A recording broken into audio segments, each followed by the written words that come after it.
Hey everyone, welcome back to another episode of Ask GN. This one's got a pretty fun opening question about something I teased last week and since then has been fully revealed by other rumor mills on the internet. So we'll be talking about nVidia's naming scheme shortly. And other than that, if you have questions, leave them in the comment section below as always. Before getting to that, this video is brought to you by the EVGA sleeved wire combs. People often ask me what my hair care routine is, and it's the same as any self-respecting enthusiast's cable management routine. I use the EVGA sleeved wire combs to neatly organize each individual strand of hair, just like how they can tidy up individual cable wires in your system. The cable comb kit includes two 24-pin, two 8-pin, 4 PCIe, and a couple of peripheral sleeved wire combs. Learn more at the link in the description below. So getting into this one, first of all, like last time, we're going to have an extended edition for the Patreon backers. I'll be talking about that more in a moment. The first question was from Mr. Skatosakoulas, who said, whoa, hold on there a second, Tech Jesus. What do you know about Ampere, Volta, and the name scheme of NVIDIA next-gen GPUs? Speak up, spit it out. We are on to you. We know you are hiding something. Come on, be a good lad, chop chop. Very demanding there. So yeah, last episode, someone asked about something about Ampere, and I said, I don't think that's actually what it's called. I left it there. So this is where it gets kind of fun. This is the whole Turing thing. You've probably seen it by now. That's the rumored name rather than the one that's been rumored. And actually, a couple months ago, I put out a content piece where we started, actually a couple content pieces, where we started burying references to the actual naming scheme because I'd heard about it through a couple of vendors. We didn't want to go and publish like a, hey, here's the actual name of the next gen NVIDIA architecture thing, because, I don't know, it didn't really seem like the right thing to do. So instead, we just kind of buried references to it. And I know that at least one board vendor caught it because they messaged me about it. I don't think anyone else did, which is part of the fun because it's the Turing test. So yeah, here's the thing.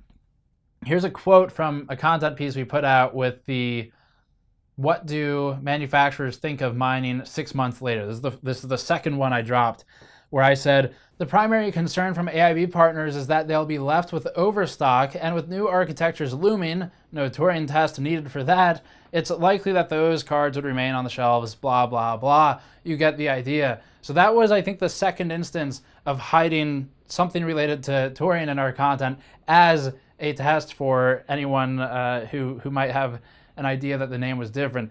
So yeah, in fact, we did know that, and it is supposed to be the name for the next-gen gaming architecture as I understand it today. That might change. I was told this by people in the industry some months ago now, and things could have changed in that time, or they could have been wrong, or whatever. But related to the recent rumor mill content, I would say that, yes, the idea of that being the name of the architecture is probably correct. I haven't actually read any of the rumor mill stuff beyond the name, so I don't know what they've been saying about GTX 2000 series or any of that stuff. I have no idea. I haven't read it, any of that you would be interested in on a hardware specification side. Generally avoid rumors and reading them outside of reading the headlines just to kind of know what people are going to be talking about that week. So yeah, that's the fun part there, which the reason I'm even exposing that now is because rumors popped up like right after we posted that content piece. People, other websites figured it out, whether through their own sources or otherwise. So yeah, next one is a little bit less fun of a topic. It's just going to be me complaining for a second. So this is from Golden Sun 3DS, and three other people posted similar comments to this one. And it said, Patreon exclusive content, that is low. This is referring to last week when we said with every Ask GN, we're now going to take some of the extra questions from the Patreon backers, from Patreon Discord, from people who give us money, and address those in a second episode that's maybe 10 minutes long and put it out just for Patreon backers. And it was exclusive content for them. It's not early access or anything like that. We already do this with behind the scenes videos.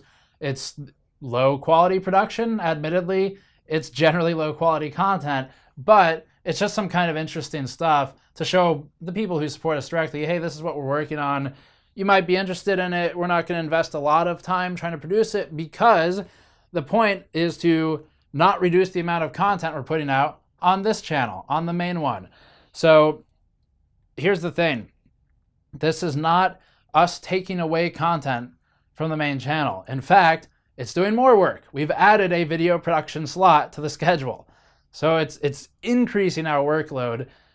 As viewers, you don't get less. Patreon backers get more. Everyone else gets all the same stuff as before. And we're just giving Patreon backers a less formal AskGN with their questions and a behind the scenes video every now and then, just for kind of like, hey, here's some cell phone footage stuff of things we're working on, just in case you thought it would be cool. So that's kind of what that is. I was pretty disappointed to see this comment come out of anyone in our audience. The "why aren't you giving this to us for free too" comment, because it seems like our audience should kind of know better than that and understand things. We're, again, not taking stuff away, we're adding stuff. And I guess the main thing here is we're not doing early access content, occasional behind the scenes videos, but it's not like we're holding real content with benchmarks or motherboard reviews or whatever. We're not doing exclusive content for core, motherboard, video card, CPU. None of that is behind a paywall, and I have no plans for it to be. So nothing's really changed. I would say that if you have that concern, ask yourself, Gamers Nexus makes mod mats and shirts and stickers. They don't give that to me for free. Why am I upset that this extra AskGN isn't given to me for free, but I'm not upset that the shirts and the stickers aren't given to me for free? Where's the difference? Because I can tell you what I think the difference is. I think people see a physical product, like a shirt or a mat or a mug, and they have this intrinsic understanding that that thing cost me money to make, so no, I will not give it to you for free. Well, videos cost money to make too. I've got staff and equipment costs and operating costs, so it's really no different than physical product. Now, we run ads on those videos and we have means to make the money back, obviously, otherwise you wouldn't operate. But the point is, ultimately, Patreon backers are footing a now somewhat significant portion of operating cost, and we want to give them something as a thank you. And that something was 1 to 2 behind the scenes videos a month, and now an extra AskGN with just their questions, and it's kind of informal, very direct with the Patreon backers, and about 10 minutes long. So it's a way to say, how can we give them something more without taking away from the main content? And we said, you know what? An extra AskGN doesn't take that much more time. Just add another hour or two of work a week, and that's the end of it. Pretty easy. So yeah, that's what I have to say about that. You know, when you're working 100 plus hours a week all the time, physically, there is no more time left. So it's just like, it's a little bit more, but it's not crazy. And I wouldn't make any in-depth content exclusively for Patreon because it's just the physical limitations of time and space wouldn't allow it. So next real question. Cautilus said, this one was on Discord, said, Steve, so I know this would be pretty niche, but have you guys considered testing with closed loop liquid coolers? Which ones have the best radiator or pump performance, i.e. using the same best performing fans on all the radiators, say maybe the Noctua Industrial fans? I think the gist of this question is basically, if I put better fans, if I take the same 2 high-end fans and put them on all the liquid coolers, where's the difference? So I have thought about it, and it is interesting. We've done some stuff like this, not a whole lot. I've only done this with maybe 3 coolers where we normalize the fans. Generally speaking, the Asetek coolers, particularly of the same generation, even kind of plus or minus 1 generation, they all perform about the same once you normalize for the fans. So let's say we have 3 280s on the table, all made by Asetek. They're the most common manufacturer anyway. So you might have a Corsair 280, an EVGA 280, and an NZXT 280. There are very few differences between them other than things like RGB lighting. NZXT has a custom PCB that they designed, but that's all kind of software-driven stuff. So the real differences then come down, for a cooling test with normalized fans, would come down to radiator, cold plate, microfin density and pitch, and that's tube length, I guess. That would impact it a bit. So there's not a lot of difference because the manufacturer does have a decent amount of control over the process, However, most of that control is either aesthetic or it's some convenience-oriented thing like tube length, and that's not going to change a whole lot for performance. The tube type doesn't change between Asetek coolers.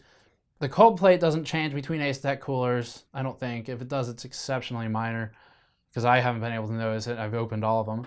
And yeah, I mean, it's the fans. It comes down to the fans. So you're eliminating the main difference for them. Now, if we look outside of Asetek coolers, that's where you would probably start to see pump differences. So pump speed can impact that. It's true that some Asetek coolers run at different speeds. If you were to run one low and one high, yes, there would be a difference. But you can pretty much run them all at the same speeds at this point. They all have some level of pump control for the most part. So yeah, differences would be if you move from Asetek as the supplier to someone like Dynatron or Appaltech, or any of them. So like Appaltech makes, for example, the old Silverstone Tundra coolers, and I can't remember who else they make these. I have a list of it on the website, but those would be the differences. And no, I haven't done it. It would be interesting, but I think if I did that test, there's a couple other things I'd want to do as well. So it'd get kind of, we'd make it a bit more complex. I don't know if we'll get to that though. But honestly, I guess step back and look at what you want to buy. And if everything you want, find out who the suppliers are. If everything you want to buy is made by Asetek, then I would say don't really worry about it. Buy the one that looks the best and fits your computer. And they should all basically perform the same with the same fans. And outside of that, I'll let you know if and when I find out. Next one, Zeta said, Steve, what makes for a good mousing surface? I've heard there are certain materials or prints that are detrimental to sensor performance, particularly in very fast or very precise movements. And I have a separate sheet on that. So I took this question, and I emailed it to Logitech. I thought it was an interesting one. So here's what Logitech said. They answered a few of my questions. They started out by just saying it's hard to find bad mouse pads now in general and in large part because the newer generations of sensors have been designed part to track well on surfaces gamers decide they want to play on, mostly black cloth. So my first question to them was, what specifically is it about a surface that a mouse sensor is looking for? What does the mouse sensor want to see? Is it contrast? Is it doing like some kind of lumetri scope analysis? Is it doing white balance? Does it see Z depth or grain or weave or fabric? Things like that. And the easiest answer, does it do any lumetri scope analysis or white balancing? The answer I got was no. As for the rest, Logitech informed me that this is a quote, the sensor works largely using contrast as it detects motion by comparing the features in multiple images against each other. This makes illumination homogeneity important, as inconsistency in the light could change the appearance of those features. The sensor doesn't see Z-axis changes, but if the depth is large enough, it could be believed that the mouse has been lifted. Fortunately for gamers, this would be a terrible surface to use physically, something like a cheese grater, so it's unlikely it would happen in a real-world scenario. My next question to them was about colors. Are there any specific colors that would confuse a sensor, or patterns or things like that? Do high or low contrasting colors have any observable impact in performance? The answer was any color that absorbs IR light around 850 nanometers wavelength rather than reflecting it would be bad for sensors. Two extreme contrast colors like black and white that are exactly in the path of travel when flickering at high speed could reduce maximum tracking speed similarly to the way that repetitive patterns with 2mm pitch could do so. At a very basic level, this type of surface can make the sensor lose some ability to correlate images with certainty, reducing performance. So to really reduce performance, there's a lot of specific things that need to happen. I asked about, would fabric with a denser versus looser weave have an impact on tracking capabilities? Logitech said definitely yes. The weave of the fabric is such that it acts like a repetitive pattern or interferes with the homogeneity of the illumination, and it can mess with tracking. And then finally, any other notes on what specifically makes a bad mousing surface? This one's kind of an obvious answer, but clean glass and mirrors, of course, and then repetitive patterns. So hopefully that answers your question. Pretty interesting stuff, and not something you think about a lot. Next question is from Bill Wanchallo, who says, I have a motherboard that won't boot and I'm trying to diagnose it. What's the first thing you guys would check? This is a question we answered ages ago, but I wanted to bring it back because it is a good one to touch up on. So we have a guide somewhere on the website of basic troubleshooting steps.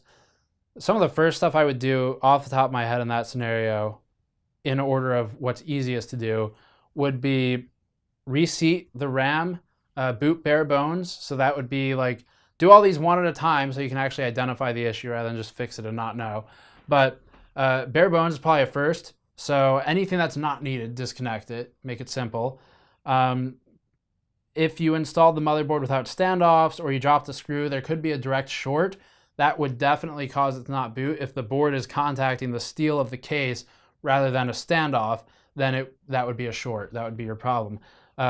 After that kind of stuff is accounted for and you've gone bare bones, go down to one stick of memory, try it in 2 different or 3 different slots and see if it's a memory slot issue or a memory stick issue. If it doesn't work, try the other stick if available. If that's clearly not the problem, I would probably move next to reseating the video card or going IGP if you can, if there is an IGP in the CPU. Next, I would probably reset CMOS. Some boards have a button to do this. I prefer still to remove the CMOS battery, the silver battery, and technically you should be able to leave it out for like 15 seconds and it'll clear. I have had boards that will keep memory forever, like minutes. So if you really want to just pull it out, walk away for 5 minutes, get a drink and come back, that'd probably get you through most of the issues. Make sure the EPS 12 volt cable is plugged in. That would cause it to spin up and then instantly turn off. It's really easy to overlook. Seating of all of the components, seating all of the cables again, make sure they are seated properly in the power supply. That's most of what I got. If it really comes down to it, you could reseat the CPU. This is a possibility that you have a bent pin, either in the socket or the CPU, depending, or a missing pin. If it's AMD, it's more likely missing than bent. You can look into the socket and see if there's any gold shining through. That's a missing pin. Sometimes you can still boot without them. Intel, you might have to unbend pins. I think that basically covers everything. There's a lot more you can do, obviously. Computers are complex, but those are all my first troubleshooting steps. Beyond there, you're looking at going to forums or getting one-on-one help from someone. Okay, so next one, David, 5 days ago. Do you get recognized in public? Do people want your signature or take a picture or something of the likes? The only instance of this I would like to bring up and remind everyone of is what caused NZXT to create the shirt Puck Gamers Nexus. And hopefully we can go dig up the source video for this and let it play for a second.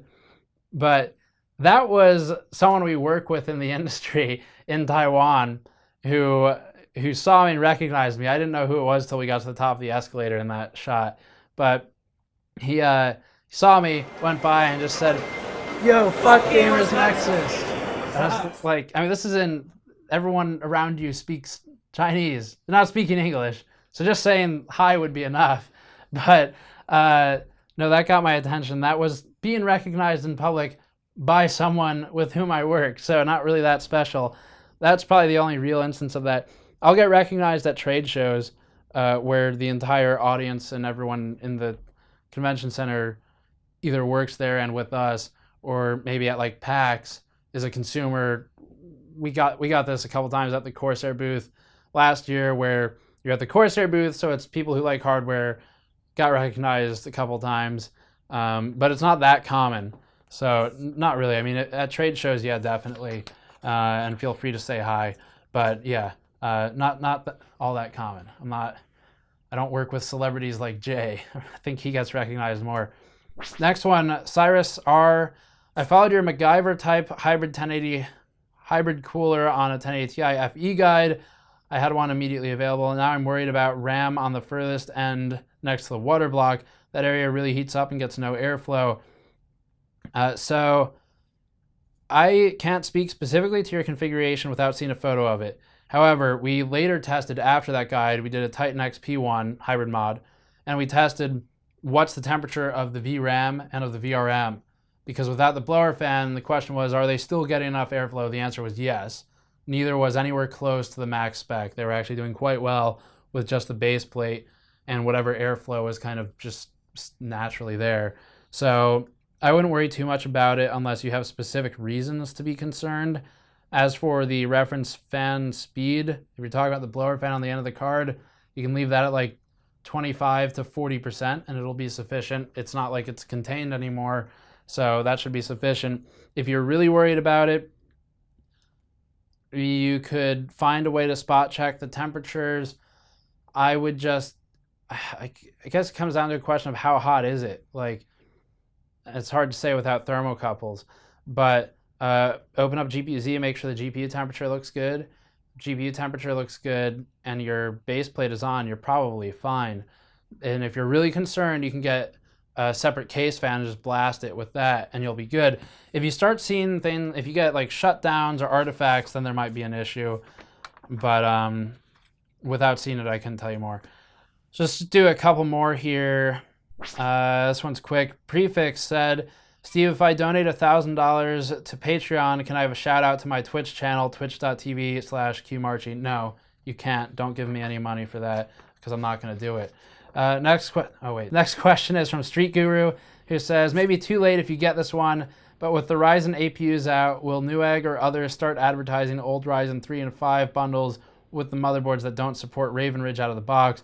Is this something people should be on the lookout for? We have a separate video on that we just filmed before this, so the answer is pretty much in there. But AMD and their partners are putting stickers on the boxes for physical retail. For online retail, you're not going to know if there's a sticker on the box.